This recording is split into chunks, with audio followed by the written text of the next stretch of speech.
एक घर जे वाजे गावातलं आहे ते या बाजूला आहे आणि जे दुसरं घर बोललो ते इथं आहे, त्याच पलीकडच्या बाजूला दुसरं एक घर आहे. असे 3-4 घरं आहेत इथं जुनं जे गाव आहे वाजेगाव तिथं. आणि आता आपण इथल्या 1-2 घरांना आपण भेट देऊन तिथली माहिती जाणून घेऊया. तर मी आत्ता आलोय कोयना बॅकवॉटरला लागून असलेल्या जुनं वाजेगाव या ठिकाणी. आणि हे जे गाव आहे त्यातील जी घरं आहेत ती अशी आजूबाजूला लागून नाही आहेत बरं का. पूर्ण या साईडला इकडे हे जंगल परिसर आहे आणि जंगलात काही अंतर सोडून, जसं की मला वाटतं एक अर्धा किलोमीटर अंतर सोडून एक घरं आहेत. पूर्ण हे जे गाव आहे त्यातील जी घरं आहेत ती पूर्ण जंगलात आहेत. आणि इथे माझ्या पाठीमागे बघू शकता तुम्ही हे ज्या होड्या आहेत, तर त्या होड्यांचा वापर ते पलीकडच्या बाजूला जाण्यासाठी किंवा येण्यासाठी करतात. म्हणजेच जर त्यांना काही इमर्जन्सी लागली तर ह्या होडीने पलीकडच्या बाजूला जायचं, पलीकडच्या बाजूने प्रायव्हेट जीप वगैरे असेल तर तिने दवाखान्यात किंवा इतर समजा काही सामान वगैरे आणायचं असेल तर तिथून कोयना नगर ही बाजारपेठ त्यांना जवळ आहे. तर अशा प्रकारे आमचं इथलं एकंदरीत प्रवास करण्याचं साधन म्हणजे या होड्या आहेत. आणि आता वरच्या बाजूला जाऊन तिथं त्यांचं जे राहणीमान कसं आहे ते आपण जाणून घेणार आहोत. इथे खाली जिथं बोटी लावल्यात तिथून आम्ही आता साधारण 10-15 मिनटं पायी चालत इथे वरच्या बाजूला आलोय. आणि 10-15 मिनटं चालल्यानंतर इथे बघा यांची इथं शेती आहे.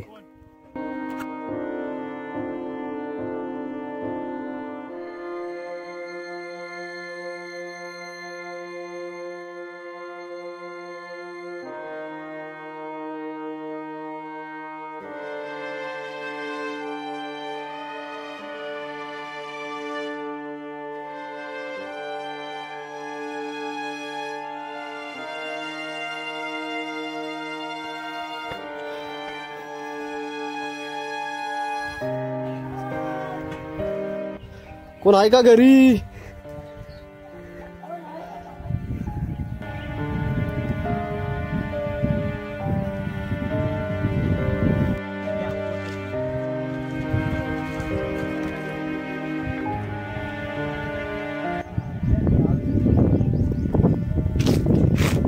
वा, किती सुंदर बघा वाटतं इथं. इकडे समोर पाहिलं तर पूर्ण आपल्या कोयनेचा शिवसागर जलाशय आहे आणि त्यांची शेती. वा, अजून काय पाहिजे?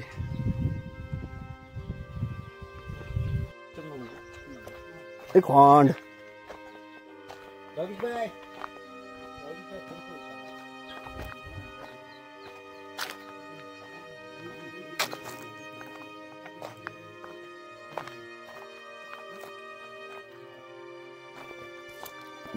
हे बघा इथं आम्ही आमची बोट लावली आणि आता जे आलोय ते किती लांब आलोय बघा.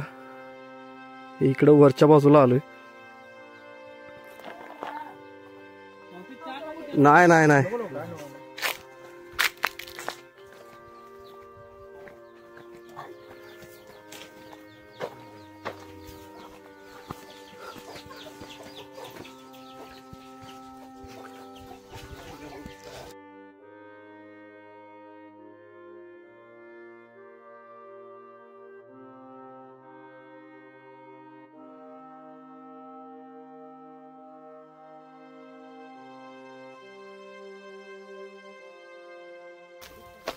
हे त्याला पण पाठव. ते शाळेत कुठे जातो? होय का?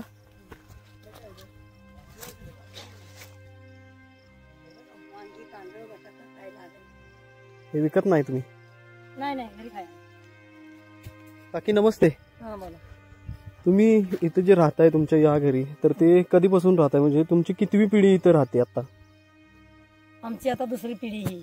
होय, म्हणजे 35 वर्ष झाले आम्ही राहतो. होय.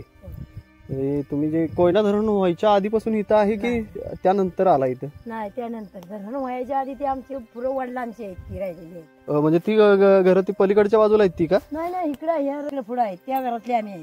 होय का?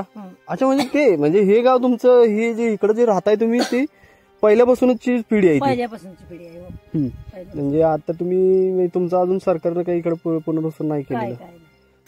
तुम्हाला समजा काही बाजारातून साहित्य वगैरे आणायचं असेल तर ते कुठून आणता? होडीने जातो आम्ही ते आमच्या हा, होडीखाली. होडीनं इथून पलीकडे जायचं हो. आणि परत तिथून बाजार घेऊन परत या. तिथून परत दुसऱ्या प्रायव्हेट जीपनं बाजार करायचा, हा. परत यायचं परत होडीनं. आणि कोणी आजारी वगैरे पडलं तर तर ते काय बोलायचं काम नाही ना, ते मेलेच जमा आजारी पडले, माता बितारा माणूस असले तर. होय का? हा. आणि कुठून यायचं ते आजारी माणसं? तुम्ही समजा कधी आजारी पडला तर मग तुम्ही कसं कुठं जाता? जातच नाही कधी. मग विचारा मुलांना माझ्या, बाळा कुठं जातो घरा मी दवाखान्यात? नाही मग गोळ्या वगैरे घेऊन गोळ्या इथंच वगैरे. आपला उपचार घ्यायचा, इथंच फक्त थांबायचं. गोळ्या. होय. फक्त गोळ्या घ्यायच्या खायच्या. आणि समजा इतर समजा आता भाजीपाला लागत असेल तर? भाजीपाला आम्हाला खायला लागत नाही, फक्त आम्ही घरचं करतो सगळं. अच्छा, म्हणजे हे आता इकडं तुम्ही जे कांदा केला इकडं सर्व आता सर्व आहे, हे भाजीपाला भुईमुग काय आहे, पाहिजे ते इकडे पावटा आहे, हे सगळं म्हणजे तुम्ही इथं घरच्या घरी करताय घरी पिकवतो. आणि हे तुमचं त्याच्यावर सगळं चालतंय. म्हणजे तुम्हाला विकत आणायची काही गरज लागत नाही. हा, बियाणं आणायचं तेवढंच बाहेरून, बाकी काही गरज नाही लागत. काय गरज शासनानं तुमचं काही पुनर्वसन वगैरे नाही केलं का? नाही. मग तुम्ही मागणी तशी करता की नाही? तुमची आता ग्रामपंचायत कुठली आहे ती? किती गोष्टी? गोष्टी. समजा आता इलेक्शन वगैरे असलं तर येतात का इकडं? नाही, जातो आम्ही तिथे. तुम्हीच तिकडे जाताय? हो. म्हणजे इकडून तुम्हाला न्यायला कोण येतं? कोण नाही येत. होय. तरी तुम्ही आपला मतदानाचा हक्क बजावायचा म्हणून जायचं तिकडं. स्वतः जातो आम्ही. होय. मग तुम्ही आता हे सोडून तिकडे एखादं असं मागणी का नाही करत की आम्हाला शासनानं एखादं समजा चांगल्या ठिकाणी आमचं पुनर्वसन करावं, जेणेकरून आमच्या मुलांचं शिक्षण होईल, नोकऱ्या वगैरे होती जवळपास असतील, असं का मागणी करत नाही? अशा मागण्या कुणाकडे करायच्या, कधी करायच्या, कोण करणार आहे? त्यात एक माणूस चांगला असला ना आपल्या ग्रुपात तर तोच करतो पुढं. आता इकडं तुमच्या इथं बघितलं, या बाजूला बघितलं, इकडे एक घर आहे. हा, इथं वरती एक आहे, इथं वर एक आहे, त्याच्या खाली डबऱ्यात एक आहे. होय. मग ते देऊळ आहे तेच का? देऊळ आहे ते. हो. हा, आणि इकडे दोन एक घर आहेत, बरोबर? पलीकडे नदी पलीकडे दोन आहेत. हा, ते इथलं गेले यंदावर. होय. उन्हाळीत यंदा आता भात कापून झाली की ते गेलं वर. आता त्याच्या पुढे तिथं एक आहे.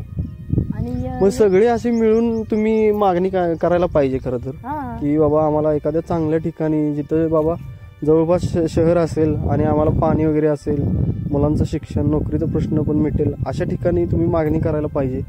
कारण इथं आता तुम्ही राहताय, खरं खूप रिस्की ठिकाणी राहताय. आजूबाजूला बघितलं ना पूर्ण जंगलच आहे. हो.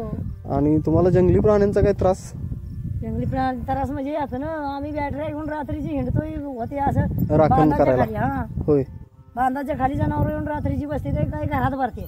होय. मग वाघ कधी काय तुमचं नुकसान केलंय का प्राण्यांनी? एक बैल खाला. होय. आणि एक गाई खाली. हा. परत त्याच्या आदल्या वर्षी एक बैल खाला. होय का? 3 बैल खाली, 3 जनावर खाली माझी, आणि शेरड्या भरपूर त्या पाठीमागं खाली. आता नाही. होय. मग तुम्ही असं नुकसान भरपाई नाही नाही नाही, कोण देतय भरपाई? देतच नाही इकडे कोण गेल्याशिवाय तिकडे.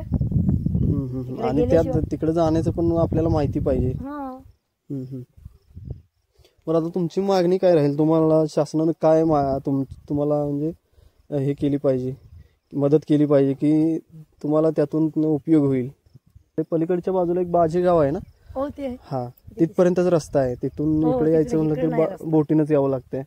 म्हणजे रस्त्याचं साधन नाही. एकमेव पर्याय म्हणजे तुमचं चांगल्या ठिकाणी पुनर्वसन करणं. माझं तर म्हणणं होतं की इथं रस्ताच झाला पाहिजे होता अलीकडे निघायला. अच्छा, इथं म्हणजे इथून इकडे येण्यासाठी समजा एखादा ब्रिज वगैरे बांधला तर तुम्हाला त्याचा चांगला उपयोग होईल. आणि दुसरी गोष्ट म्हणजे मला तर असं वाटतं की पर्यटनाच्या दृष्टीने खूप चांगला हे लोकेशन आहे. इकडे आजूबाजूचा परिसर बघितलात की एवढं सुंदर निसर्ग आहे ना, की खरंच एखादा ब्रिज वगैरे झाला, काकीने सांगितल्याप्रमाणे की ही जागा सोडून कुठं जाऊच नाही असं वाटतं आम्हाला. नाही, बरोबर आहे. आपली जी जागा आहे पहिल्या पूर्वजांपासूनची आपली ही मालकीची जमीन आहे, ती सोडून कोणालाच जावंसं वाटत नाही. असे आठवण काढली तरी असं वाटतं की काय करून काय. तुमची मुलं काय करतात? नोकरीला.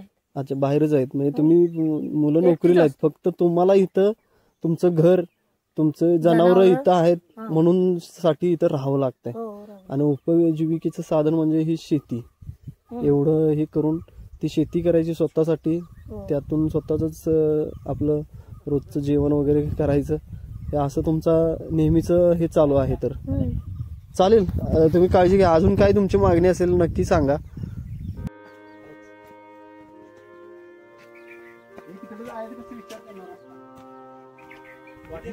आता ह्या घरापासून दुसरं एक घर आहे पुढच्या बाजूला, तिकडे जाण्यासाठी बघा हे मध्ये असंच अशा प्रकारचं जंगल आहे आणि ते जे घर दिसते ते बघा इथं पुढच्या बाजूला आहे.